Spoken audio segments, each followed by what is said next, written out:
Dans ce tutoriel, nous allons voir comment calculer la capacité d'autofinancement. Pour faire face à ses besoins de financement comme des investissements ou une augmentation de son fonds de roulement, l'entreprise se doit de trouver des ressources. Ces ressources peuvent être externes ou internes. La capacité d'autofinancement est une ressource interne générée par l'activité de l'entreprise. La capacité d'autofinancement peut se calculer de deux façons, soit à partir de l'EBE, soit à partir du résultat de l'exercice. Dans la méthode à partir de l'EBE, il s'agit de prendre en compte les produits encaissables et de soustraire les charges décaissables. Ainsi, à partir de l'EBE, on rajoute les autres produits d'exploitation et on soustrait les autres charges d'exploitation. On rajoute les produits financiers mais on soustrait les charges financières. On rajoute les produits exceptionnels encaissables et on soustrait les charges exceptionnelles décaissables. On soustrait encore la participation des salariés et l'impôt sur les bénéfices. Partons du même compte de résultat que celui utilisé dans le tutoriel pour les soldes intermédiaires de gestion.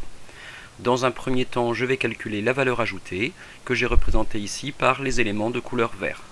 Il s'agit donc de prendre en compte les produits d'exploitation, vente de marchandises, produits finis, la variation de stock et la production immobilisée, et de déduire les charges d'exploitation liées aux achats de marchandises, la variation de stock et les autres charges externes, soit 852. Pour calculer l'EBE, je repars des 852 de la valeur ajoutée et je vais cette fois ajouter les subventions d'exploitation, 20 de couleur bleue, et retirer également de couleur bleue les impôts et taxes, les salaires et traitements et les charges sociales, 50, 400 et 180. L'EBE est donc de 242. Pour calculer la CAF par cette méthode, je repars de l'EBE, 242, et je vais additionner tous les produits de couleur orange et déduire toutes les charges de couleur orange. Ainsi, 242 plus autres produits pour 3, mais moins autres charges pour 8, plus les produits financiers pour 24, mais moins les charges financières pour 22, plus les produits exceptionnels, attention, sauf les produits de cession des éléments d'actifs, moins les charges exceptionnelles, attention encore, sauf la valeur comptable des éléments d'actifs cédés, moins la participation des salariés pour 6, moins l'impôt sur les bénéfices pour 76. Attention, dans cette méthode n'ont pas été prises en compte les dotations aux amortissements et aux provisions ainsi que les reprises sur dépréciation, car ce sont des charges non décaissables et des produits non décaissables. La capacité d'autofinancement est donc ici de 160.